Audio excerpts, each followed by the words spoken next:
The old stallion should have been invisible in that crowded foreclosure auction, but the moment Chris Rivers saw him standing alone in the shadows of the barn, something cold and unsettling gripped his chest. It felt like the horse was watching him, not with fear, but with a strange, quiet warning. Chris didn't know why, but he couldn't look away, and he couldn't shake the feeling that taking this horse home would change everything. The October morning had started like any other. Mist rolled across the northern Montana valleys, clinging low to the grasslands as Chris drove toward Whispering Winds Ranch. The aspens were gold, the air was sharp with the first hint of winter, and the mountains of Glacier National Park looked like they'd been dusted with flour. It should have been beautiful, but Chris felt a heaviness inside him. Foreclosure auctions always felt like funerals, and this one was worse than most. The Hoffman family had run Whispering Winds for more than 100 years. They had survived droughts, wars, and every hardship the land could throw at them. But drought, disease, and debt had hit them all at once, and the old ranch couldn't survive the blow. Now strangers crowded the yard, looking over cattle, equipment, and horses the same way a butcher studied meat. Chris wasn't here to snatch bargains. His own ranch, Triple Creek, was small but stable. He managed about 200 cattle and a few good working horses. Money wasn't plentiful, but he had enough to help where he could. If he could save even one horse from ending up in the wrong hands, that would be worth it. The place still held hints of its former glory. The big log house with its wraparound porch, the solid timber barns built by people who expected their work to last beyond their lifetimes. Even in its sagging, peeling state, the ranch held its dignity, but the dignity ended inside the barns. Most horses were quality stock, good ranch animals, sure-footed and well-bred. They'd find homes. But in the far back corner of the main barn, almost hidden behind hay bales, stood a stall that looked forgotten. And inside it was the horse that made Chris stop breathing for a moment. The stallion was old, maybe 20 years or close to it. His chestnut coat was faded, his mane streaked with gray, and he stood thin and tired, as if life had slowly worn down his edges. But behind the dullness in his eyes, there was a shape, a structure, a history. Chris could see it immediately. This horse had once been magnificent. "What's his name?" Chris asked a young ranch hand nearby. The boy shrugged. "Old Red. Been here forever. Papers are missing. Heard he used to be special, though. Cutting horse or something." Chris studied the horse's bone structure, the slope of his shoulders, the strength still visible under neglect. He was more than special. The auctions moved slow and sad. Cattle first, then equipment, then horses. Chris bought a young mare for a fair price. Nothing unusual, nothing strange. Until they brought out Lot 41, unregistered chestnut stallion, about 20 years old. Old Red stepped into the sale ring, blinking under the bright lights, like he'd been dragged out of another world. Someone laughed in the crowd. Another muttered something cruel about dog food. Chris felt that same tightness in his chest. The horse wasn't just neglected, he looked defeated. "Who'll give me 500? The auctioneer called. "Silence. 250? Silence again. 100? The crowd shifted, impatient to get to the tractors and balers. 100, Chris called out. A few men chuckled. Big Jim Cartwright smirked. "Collectin' broken down strays again, Rivers?" But Chris didn't answer. He couldn't. Something about the horse pulled at him, like a thread he couldn't let go. "Sold to Chris Rivers for $100. Dutch Mitchell boomed. Afterward, while Chris was loading his purchases, he met Fred Hoffman. The old man looked worn, like the land had taken bites out of him. "Thank you for taking that horse," Fred said, voice rough with emotion. "Been worrying about him." "He'll be all right," Chris replied. "Just needs care."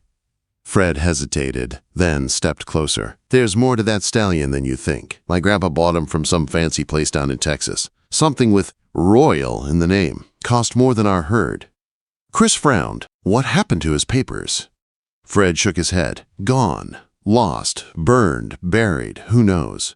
But if you're curious, talk to Doc Henley. He was the vet who checked the horse when Grandpa first bought him." That night, Chris brought the old stallion to Triple Creek Ranch. He moved slow, careful, like he wasn't sure the food and water would still be there if he blinked. Chris leaned on the stall door watching him. "What happened to you, old man? Who were you before all this?" Quote.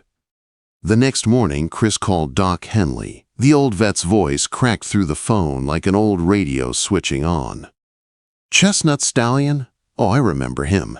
Cost old Carl Hoffman $25,000 back then. Horse was called Crimson Dynasty, offspring of Royal Crimson. Those bloodlines were worth a fortune." Chris froze. A forgotten horse worth a fortune? But the question came sharp and cold. If Crimson Dynasty was so valuable, why did he end up abandoned in a dark barn? That question followed Chris the rest of the day, whispering at him, building something dark and fearful inside him. And the answer came faster than he expected. His phone rang that evening. A calm female voice. Too calm. "Mr. Rivers, this is Olivia Turner. I believe you recently purchased a horse." A very important horse. A chill ran through Chris. Who was she? And how did she know?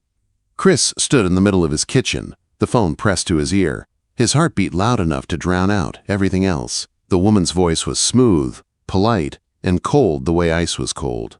The kind of cold that burned. "I don't know what horse you're talking about," Chris said carefully. "Oh, I think you do," Olivia Turner replied.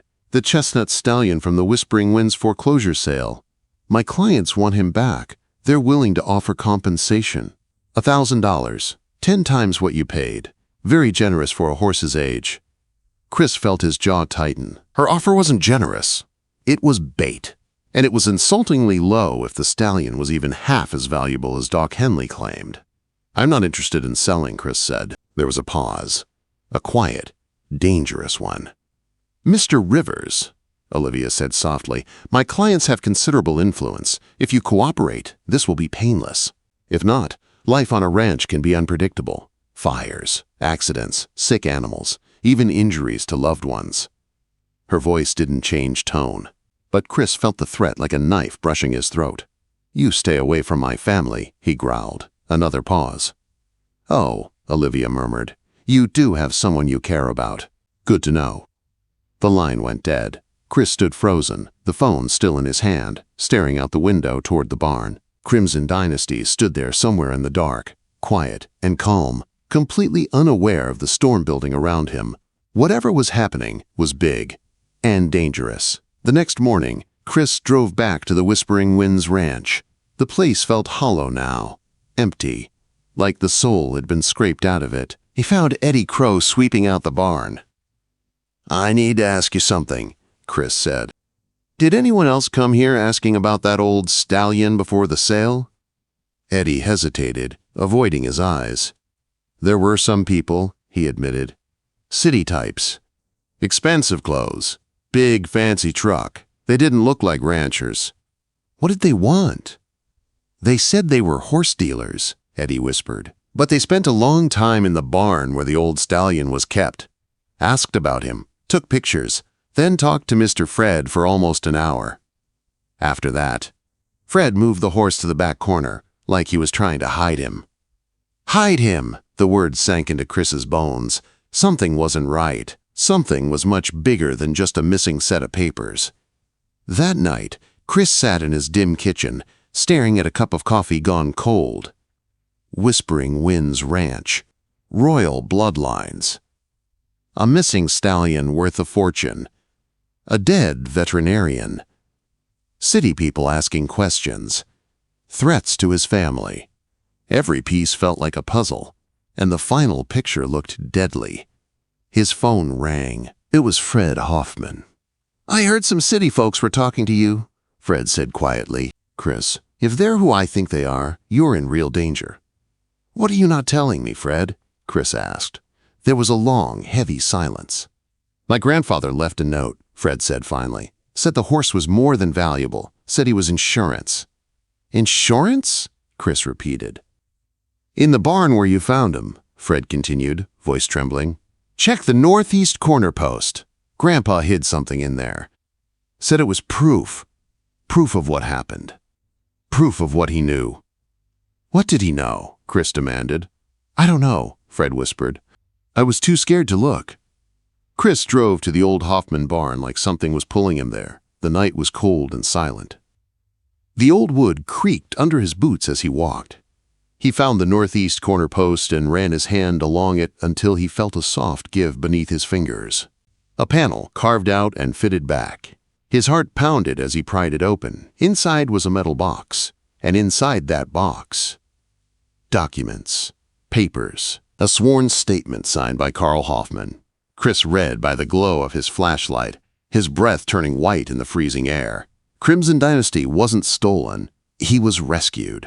Royal Crown Farms had been killing valuable horses for insurance payouts and secretly selling the animals under false names. A veterinarian named Dr. Rachel Montgomery had tried to expose them. She smuggled Crimson Dynasty out to hide him while she gathered evidence. Then she died in a car crash. A crash that suddenly no longer looked like an accident. Carl Hoffman had been left holding a stallion whose very existence was evidence of a deadly conspiracy. Chris leaned back against the stall wall, shaken. The truth was bigger and darker than he had imagined, and now, those same people were looking for the horse again. Not because of his bloodlines, but because he could expose them. Crimson Dynasty wasn't just valuable, he was dangerous. A witness. The next morning, Chris called the only people he could think of, the FBI office in Great Falls. He was transferred to Agent Diana Reeves. If your documents are real, Mr. Rivers, she said, you've just cracked open a case we've been chasing for 15 years. What do I do? He asked. Send us everything, and do not let that horse out of your sight. These people have killed before. Chris swallowed hard. And they threatened my nephew. We'll assign protective detail, Agent Reeves said. You're not alone anymore. It should have made Chris feel safe. But as he hung up, he heard engines outside. 2 black SUVs rolled into his driveway. The same kind Eddie described. The same kind every rancher feared. Olivia Turner stepped out. And this time she didn't come to negotiate. She came to take the horse. Chris stepped out of the barn slowly, making sure the door behind him stayed closed. Crimson Dynasty stood inside, unaware of the danger waiting just outside. The cold morning air carried the crunch of gravel as the black SUVs rolled to a stop in front of the ranch house. Olivia Turner stepped out first, wearing the same perfect smile that didn't reach her eyes. But this time, she wasn't alone. 6 men followed her, big and tense, dressed too clean to be ranch hands, too alert to be ordinary visitors. Mr. Rivers, Olivia said as she walked toward him, heels clicking like gunshots. Our patience has officially run out. Chris didn't move, didn't speak. He just watched her, feeling the quiet rage building in his chest. I told you yesterday, he said, voice steady. The horse isn't for sale. Olivia laughed softly. Oh, Chris, I'm not here to buy him. I'm here to take him. She nodded at her men. They started toward the barn. Chris stepped forward fast. You're not going in there. One of the men stopped just inches from him, shoulders squared like a wall. Olivia sighed, almost bored. Why do you care? He's just an old stallion. What's he worth to you? Chris asked. Her eyes sharpened. $10 million. Everything stopped. The wind. The breathing. The world. He was declared dead, Olivia said, stepping closer until Chris could see the cold cruelty in her eyes. Insurance paid out. Now, if he's alive, we go to prison. But if he dies before anyone verifies him... She shrugged. Then the problem disappears. A small, terrified sound came from Chris's chest, not for himself. For Crimson Dynasty. For the horse who had survived everything except people like this. Before Chris could speak, a voice boomed across the yard. FBI! On the ground! Now! The ranch exploded with movement. Agents rose from behind hay bales, trucks, the equipment shed, every angle covered. Sheriff deputies stepped out behind their vehicles. Red and blue lights flashed through the cold Montana air. Olivia spun around, shocked. Her men reached for weapons. They never got the chance. Gunshots cracked like thunder. Dirt flew. A man dropped, screaming, clutching his shoulder. Within seconds, all 6 men were disarmed, face down in the gravel, hands behind their heads. Olivia didn't move. She didn't fight. She simply stared at Chris like he had personally betrayed her. Agent Diana Reeves strode forward, badge shining on her jacket. "Olivia Turner, you are under arrest for conspiracy to commit insurance fraud, racketeering, and obstruction of justice." Olivia didn't say a word, but her eyes promised something. Something dark. After the arrests, the ranch fell into an uneasy quiet. Crimson Dynasty nickered from inside the barn, sensing the tension fading. Agent Reeves held the old stallion's registration papers in her hand, shaking her head in disbelief. "This," she said to Chris, "is the break we needed. Dr. Montgomery's affidavit, the financial records, the horse himself.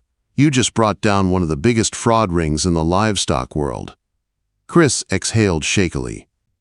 "So what happens now?" "DNA testing first," Agent Reeves said. "Then we build a case against Victor Andrews and everyone involved. But we'll need a safe location for the stallion while we handle this." "Safe," Chris repeated. "He stays here." Reeves smiled. "We were hoping you'd say that. The government will compensate you for his care." Chris looked toward the barn. Crimson Dynasty wasn't just evidence. He was a survivor, and he deserved a place to rest. 6 months passed.